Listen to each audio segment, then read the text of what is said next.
Hello everyone. कैसे हैं आप सभी। मैं उम्मीद करती हूँ कि आप सभी स्वस्थ होंगे और खूब मन लगाकर पढ़ाई भी कर रहे होंगे। तो मैं हूं दीप्ति भारद्वाज और आप देख रहे हैं मेरा YouTube channel @maths with Deepti, जहां आप पढ़ते हैं बीएससी का मैथमेटिक्स। और मैं आपको आपके आईआईटी जैम की भी तैयारी करा रही हूँ, जहां पर अब तक मैं आपके आईआईटी जैम 2025 और सीयूटी पीजी 2025 का पेपर भी सॉल्व करा चुकी हूँ। मतलब उसका सॉल्यूशन डिस्कशन कर चुके हैं हम लोग। तो जिन्होंने नहीं देखा वो जाकर प्लेलिस्ट चेक करें। मैं उसका लिंक भी इस वीडियो के डिस्क्रिप्शन बॉक्स में दे दूंगी। तो आज का टॉपिक है हमारा आपके ग्रेजुएशन का भी है, जिसे हम क्या बोलते हैं, एक इक्वेशन है जिसे हमें रिड्यूस करना है। किसमें? इक्वेशंस को रिड्यूस करना है homogeneous linear differential equation with variable coefficient के साथ, जिसमें हायर ऑर्डर डिफरेंशियल इक्वेशन की बात करेंगे। इसको एक नाम और बोलते हैं लेजेंडर्स लीनियर इक्वेशन। यहां ध्यान रहे, एक बात बताना चाहूंगी आपको। ये देखते के साथ बच्चे कंफ्यूज हो जाते हैं कि ये लेजेंडर डिफरेंशियल इक्वेशन की बात कर रहे हैं, इट मींस ये लेजेंडर पॉलिनोमियल की बात कर रहे हैं। वो पावर ऑफ सीरीज में होता है, लेकिन ये लेजेंडर लीनियर इक्वेशन है। डिफरेंस है दोनों में, राइट। वो पॉलिनोमियल है, ये इक्वेशन है। कैसे? अभी पता चलेगा कि क्या क्या होती है लेजेंडर इक्वेशंस। तो यहां पर इससे प्रीवियस लेक्चर में हम पढ़ चुके हैं homogeneous linear differential equation, higher order differential equation की बात कर चुके हैं विद वेरिएबल कोफिशिएंट के साथ, जो कि हम पढ़ चुके हैं पहले। इसी को हम क्या नाम बोल देते हैं, ये क्लियर होना इंपॉर्टेंट है। अलग अलग नेम से आती है कई बार एग्जाम में, और आपने नाम नहीं सुना होता लेकिन आपने पढ़ा होता है, और आप उस क्वेश्चन को अटेम्प्ट नहीं करते हैं। तो ये गलती ना हो, मैं आपको बता दूं कि ये जो होमोजीनियस लीनियर डिफरेंशियल इक्वेशन है विद वेरिएबल कोफिशिएंट, ये भी बोलते हैं इसे, या फिर इसी को हम क्या बोल देते हैं, कोशी यूलर इक्वेशन, जो कि आपने पढ़ी है इस नाम से, बहुत फेमस है। लेकिन कई बार बच्चे इसको एक नाम और बोल देते हैं, इसी को एक नाम और बोलते हैं। क्या है वो नाम? होमोजीनियस लीनियर डिफरेंशियल इक्वेशन, सिर्फ इतना भी बोल देते हैं, ठीक है। विद वेरिएबल कोफिशिएंट, ये आपको ध्यान रहना चाहिए कि इसे बोलते हैं कोशी यूलर इक्वेशन, भी यही होती है। अब एक और डिफरेंस है जो बच्चे कंफ्यूज होते हैं, क्या? और साथ में इसमें क्या है, बोलते हैं कि ये लीनियर डिफरेंशियल इक्वेशन है, ये लीनियर डिफरेंशियल इक्वेशन है कौन सी? हायर ऑर्डर की।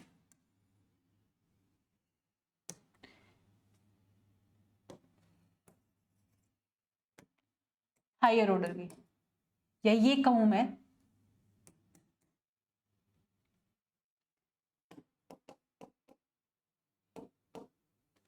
ये सारी, ये क्या है, मेरी हायर ऑर्डर डिफरेंशियल इक्वेशन है। हायर ऑर्डर डिफरेंशियल इक्वेशन है, ठीक है। इससे पहले भी जो होमोजेनियस लीनियर इक्वेशन पढ़ी है हमने, वहां फर्स्ट ऑर्डर और फर्स्ट डिग्री की बात होती थी, ठीक है। तो आपको बताएगा या आपको क्वेश्चन देख के समझ में आ जाएगी ये फर्स्ट ऑर्डर फर्स्ट डिग्री की बात हो रही है। बट ये जो कोशी यूलर इक्वेशन होती है, ये हायर ऑर्डर डिफरेंशियल इक्वेशन है। कौन सी? इसका एक नाम और है, क्या? Homogeneous linear differential equation with variable coefficient, या इसे होमोजेनियस लीनियर इक्वेशन बोल देते हैं हायर ऑर्डर डिफरेंशियल इक्वेशन की। या फिर एक और होती है क्या, कि लीनियर डिफरेंशियल इक्वेशन तो बोला है, हायर ऑर्डर की, हायर ऑर्डर की डिफरेंशियल इक्वेशन, ठीक है। अब इसमें और इनमें डिफरेंस क्या है, देखो। होमोजीनियस में हमें पता है कि इसके साथ जो वेरिएबल होगा, यानी कि उसकी पावर और जितना डेरिवेटिव है, उनकी जितनी बार डेरिवेटिव है वो सेम होना चाहिए।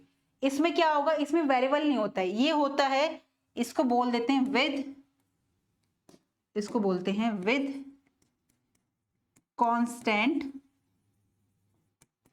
कोफिशिएंट।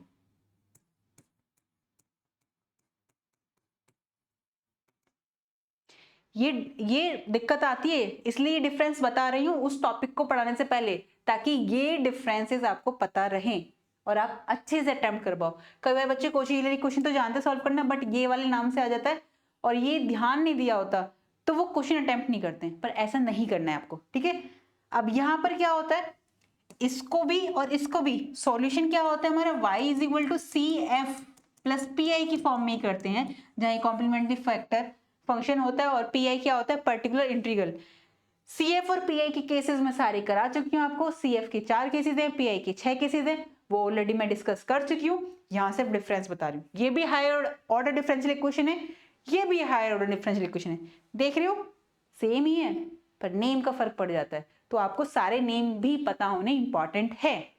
तो बड़े आगे अपने टॉपिक पे, आज हम बात करेंगे इक्वेशंस को, इक्वेशन से जो रिड्यूसिबल है to homogeneous linear differential equation, higher order differential equation की बात करें, जिसे हम लेजेंडर डिफरेंशियल इक्वेशन भी बोल देते हैं। अब वो क्या होती है, देखो वो ये होती है, ये equation reduce to homogeneous linear form, जहां इस तरीके से आ जाता है।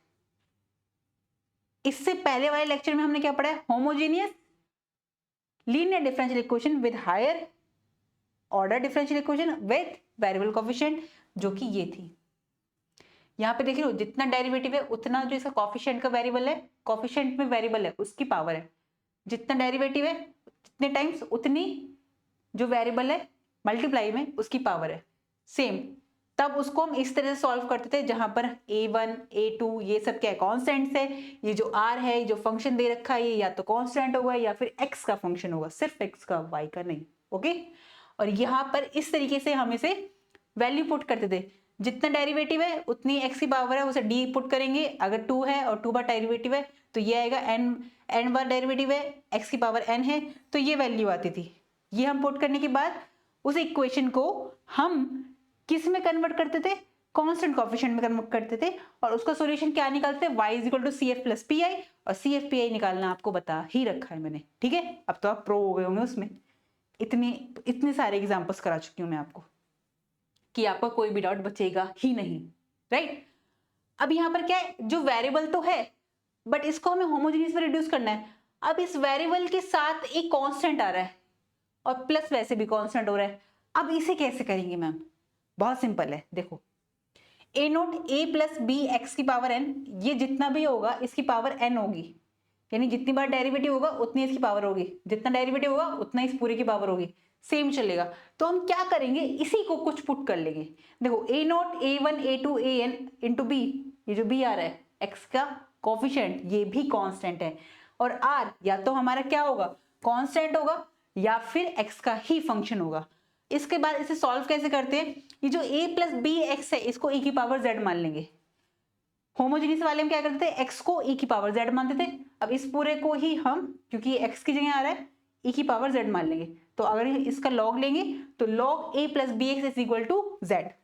Clear now.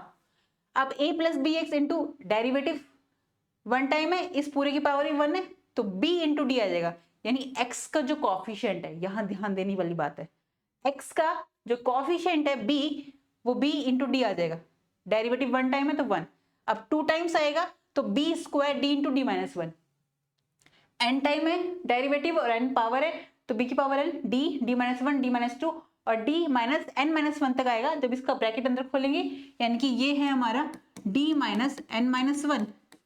जैसे ब्रैकेट ओपन करेंगे तो उसकी वैल्यू ये आ जाएगी, ठीक है। फिर ये कन्वर्ट हो जाएगी हमारी होमोजेनियस लीनियर डिफरेंशियल इक्वेशन में, जिसका सॉल्यूशन हम इस तरीके से करते हैं। फिर वही है general solution y equal to C F plus P I निकालेंगे, सी एफ और पी आई के केसेस बता रखे हैं। तो आगे बढ़ते हैं हम डायरेक्ट क्वेश्चन पर, बहुत इजी है, हो जाएगा सॉल्व। लोग करते हैं हम, अरे हाँ दे रखा है हमें x प्लस ए का स्क्वायर। देखो इसको पहले हम उसी फॉर्म में लिखते हैं, a plus X square D two Y upon D X square minus 4 a plus X D Y by D X plus 6y is equal to X. अब इसको पुट करेंगे वैल्यू,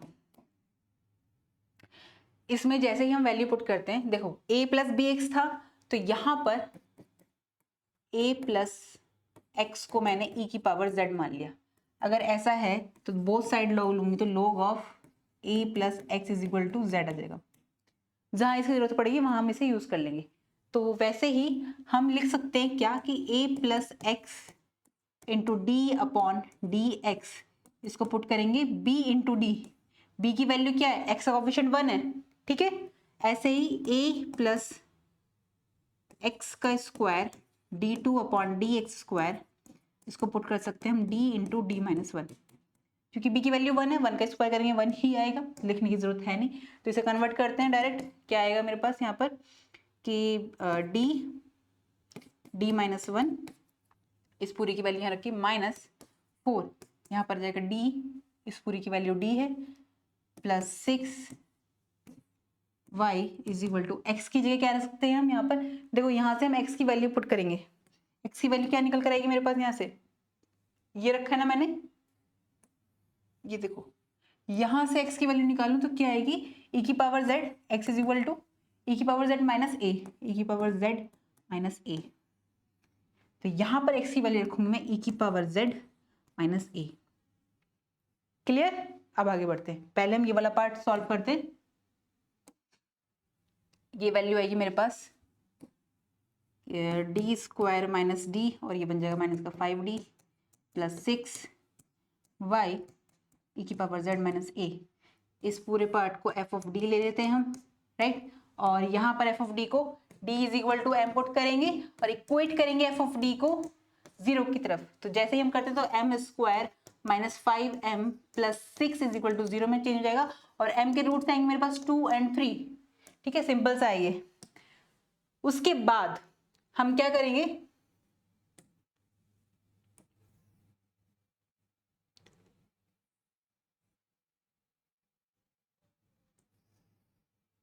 ठीक है, उसके बाद वैल्यू आएगी हमारे पास CF की, CF आएगा हमारे पास C1, हम इसे लिख सकते हैं C1 e की पावर C1 e की power 2z plus C2 e की पावर 3z। और इसको हम जब x में चेंज करेंगे तो C1 e की पावर 2z, e की पावर 2z, तो ये बन जाएगा x square plus C2 e की पावर, ये बन जाएगा x क्यूब, ठीक है। ये आ गया मेरे पास CF। अब हम बात करेंगे PI के लिए, तो 4PI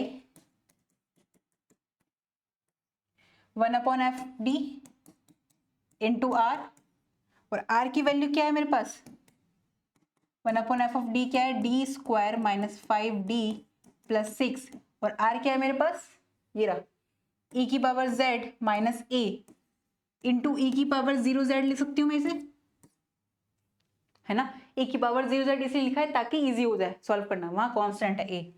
तो हम जानते हैं e की पावर z अलग अलग सेपरेट करेंगे, तो d की जगह मुझे 1 पुट करना है, d की जगह 1 पुट करती हूँ मैं 1, और 6 और 1 7, और 7 में से ये गए तो 1/2 बचेगा, ये e की पावर z आ गया, माइनस a अपॉन यहाँ पर 0 पुट करेंगे, ये 0 तो यहाँ पर 6 आ गया, और a तो रहेगा e की पावर 0z। तो इसको लिख सकती हूँ 1/2 e की power z minus a upon 6। इसको हम और पुट कर सकते हैं 1/2 e की पावर z माइनस a, यानी e की पावर यह जाएगा x माइनस a अपॉन 6। तो यहाँ से वैल्यू आई मेरे पास y is equal to CF plus PI की फॉर्म में लिखेंगे हम, ठीक है। तो CF और PI को ऐड करके लिख देंगे। नेक्स्ट क्वेश्चन पे बढ़ते हैं हम आगे। नेक्स्ट क्वेश्चन क्या है हमारा, सिमिलरली हम इसे भी ऐसे कर लेंगे, हम इसको हम सॉल्व करेंगे 2 प्लस 3x का square d2y upon dx square plus 2 plus 3x dy upon dx minus 36y is equal to 3x square plus 4x plus 1। ये अच्छा है क्वेश्चन, ध्यान से देना, देखना a प्लस बी एक्स की फॉर्म में बन रहा है, तो 2 प्लस 3x को मैंने क्या मान लिया, e की पावर z। तो यहां से मैं क्या निकाल सकती हूँ, 2 प्लस 3x का square d upon dx, d 3 into D, क्योंकि b आएगा, b मेरे पास 3 है, और 2 plus 3x D square by D X square, 3 का स्क्वायर इंटू डी माइनस 1। ये वैल्यू पुट करेंगे हम यहाँ पर। वैल्यू पुट करते के साथ ही क्या आ जाएगा मेरे पास, ये आएगा 3 का स्क्वायर इन 9 डी माइनस 1 प्लस 3, और ये 3d आ जाएगा, 3 यहाँ पे ऑलरेडी है, इसकी जगह 3d आ जाएगा, माइनस 36y। और यहाँ पर क्या पुट करेंगे हम, 3, यहाँ से अगर मैं x की वैल्यू निकालूं तो x की वैल्यू क्या निकल कर आएगी मेरे पास, x is equal to E की power z minus a upon 3। ये वैल्यू मैं पुट करूंगी x की जगह, तो यहाँ पे आएगा ई की power z minus a upon 3 का स्क्वायर प्लस 4 ई की power z minus a upon 3 plus 1। ठीक है, इसे सॉल्व करेंगे। अब इसे सॉल्व करने में क्या आएगा, सिंपल है ये आ जाएगा 9d square minus 9d plus 9d minus 36। 9d cancel हो जाएगा, माइनस 36 है तो यहाँ से कॉमन ले लेंगे, 9 कॉमन लेंगे तो आएगा यहाँ पर 9, मतलब ये y है इज इक्वल टू ये सेम आएगा। यहाँ पर 9d स्क्वायर, 9 कॉमन लिया, d square minus 4 y is equal to, इसको सॉल्व कर लेते हैं। अगर हम इसको सॉल्व करते हैं यहाँ पर 3, यह आ जाएगा 1/9 मल्टीप्लाई में तो ये यहाँ पर जाएगा, इसका फॉर्मूला ई की पावर 2z प्लस ए स्क्वायर माइनस 2a ई की पावर z, ई की पावर z माइनस ए क्यों, माइनस 2 है ना, माइनस 2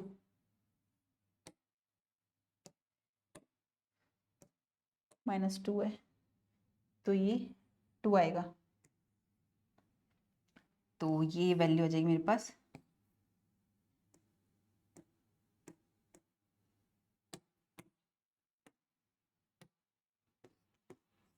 2। अब करेंगे 2 का स्क्वायर यानी 4 माइनस, तो माइनस का 4 ई की पावर z आ गया, और ये आ जाएगा प्लस 4/3 ई की पावर z माइनस 8/3 प्लस 1। ठीक है, ये कैंसिल आउट हो जाएगा, ये वैल्यू आएगी। अब इसकी वैल्यू क्या रखेंगे, देखो 4 अपॉन में 3 भी तो चल रहा है,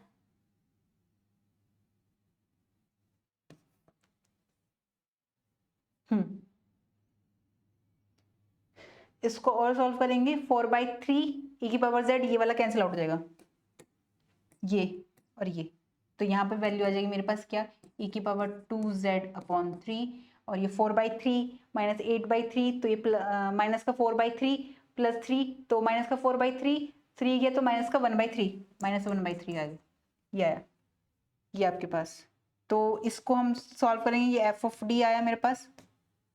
नेक्स्ट पेज, तो मेरे पास क्या आ गया 9, मैं यहाँ पे लिख रही हूँ एक बार, D square minus 4 Y is equal to E की power z upon 3 2z minus, यह है माइनस का 1/3, माइनस का 1/3। देख रहे हो कितना छोटा बढ़ गया, हमें देखने में लग रहा था बड़ा पर ये छोटा आ गया। अब इसको सॉल्व करेंगे, देखो साथ में अगर पेन पेपर लेके करोगे ना तो कंफ्यूजन नहीं रहेगा, वरना थोड़ी सी बोरियत लगती है, बट अगर आपका फोकस यहीं पर है तो भी आप इसे आराम से सॉल्व कर सकते हैं, बहुत सिंपल है। अगर किसी ने मेरे वो वाले वीडियोस देख रखे हैं जिसमें मैं लीनियर डिफरेंशियल इक्वेशन करा रही हूँ विद कांस्टेंट कोएफिशिएंट के साथ, उसके तीनों पार्ट यानी चारों पार्ट देख रखे हैं, तो उन्हें यहाँ पर कोई भी दिक्कत नहीं आएगी। ठीक है, तो हम इसको क्या कर सकते हैं, एफ ऑफ डी, वहीं हमें डी को क्या पुट करना है, D is equal to M and equate to F of D is equal to 0, तो वैल्यू आएगी मेरे पास 9 M square minus 4 is equal to 0, तो एम की वैल्यू क्या आ गई 2 और माइनस 2, राइट। तो सी एफ क्या आएगा मेरे पास, सी एफ आया मेरे पास ई की पावर c1 ई की पावर 2z प्लस c2 ई की पावर माइनस 2z। अब पी आई निकालेंगे हम, तो इसको हम डायरेक्ट लिख सकते हैं c1 x square plus c2 x cube, sorry x minus 2, right. तो ये तो मैंने वैल्यू यहाँ पे लिख दी। अब हम क्या कर सकते हैं, यहाँ पे पी आई निकालेंगे। पी आई के लिए क्या करना होगा हमें, 1/d स्क्वायर, ये 9 वाला पार्ट रखेंगे, तो 1/f of d into R. R मेरे पास क्या बच रहा है, ये एफ ऑफ डी ये है, तो वैल्यू रख देंगे 1/9 D square minus 4 into R क्या है, e की पावर 2z/3 माइनस 1/3 है तो माइनस 1/3, इन दोनों के लिए अलग अलग मल्टीप्लाई करेंगे तो 1/9 तो 1/27 हो जाएगा। इसके साथ करेंगे तो 1/d square minus 4 into E की power 2z minus 9 3 27 1/27 1/d square minus 4 into E की पावर 0z ले सकती हूँ मैं इसे, इजी हो जाएगा सॉल्व करना, ठीक है। अब क्या करेंगे हम, यहाँ पर इसे डी स्क्वायर माइनस 4, देखो यहाँ पर 2z है तो हम जानते हैं डी की जगह में 2 पुट करना है, जैसे 2 पुट करते हैं तो 4 बनेगा और ये 0 बन जाएगा, और जब 0 बन रहा होता है तो हम क्या करते हैं ऊपर नीचे डिफरेंशिएट कर देते हैं। तो जैसे ही हम इसे डिफरेंशिएट करेंगे तो क्या आएगा 1/27 z अपॉन यहाँ पे जाएगा 2d इंटू ई की पावर 2z माइनस यहाँ पर 0 पुट करेंगे तो -4 है, 27 और 4 कितना हो गया 108 इंटू 108 और माइनस माइनस प्लस ई की पावर 0z यानी इंटू 1 हो जाएगा, ई की पावर 0z ले सकते हैं हम यहाँ पर। अब यहाँ पर जैसे ही मैं डी की जगह 2 पुट करती हूँ तो 4 आएगा और 27 इंटू 4 क्या हो जाएगा, यहाँ पुट करेंगे 2, ठीक है। तो क्या आएगा 1/108 इंटू जेड ई की पावर 2z प्लस 1/108, तो यहाँ से 1/108 कॉमन ले लिया हमने, z ई की पावर 2z प्लस 1 आ गया, और इसको हम लिख सकते हैं 1/08, z की वैल्यू क्या है यहाँ से देखें तो z की वैल्यू है मेरे पास, यहाँ से निकाल लें अगर हम z की वैल्यू दोनों तरफ log लेंगे तो log 2 + 3x is equal to log 2 + 3x is equal to z, ये वैल्यू रख देंगे। तो यहाँ पर आएगा और e की पावर 2z है, e की पावर 2z यानी इसका स्क्वायर आ जाएगा, इसका स्क्वायर आ जाएगा तो 2 + 3x का स्क्वायर इंटू log 2 + 3x + 1, ये पी आई आ गया। तो हमारा जनरल सॉल्यूशन क्या निकल कर आया, तो ये हमारा जनरल सॉल्यूशन आया सी ए प्लस पी आई की फॉर्म में लिखेंगे अगर हम तो क्या आएगा हमारे पास y is equal to c1x²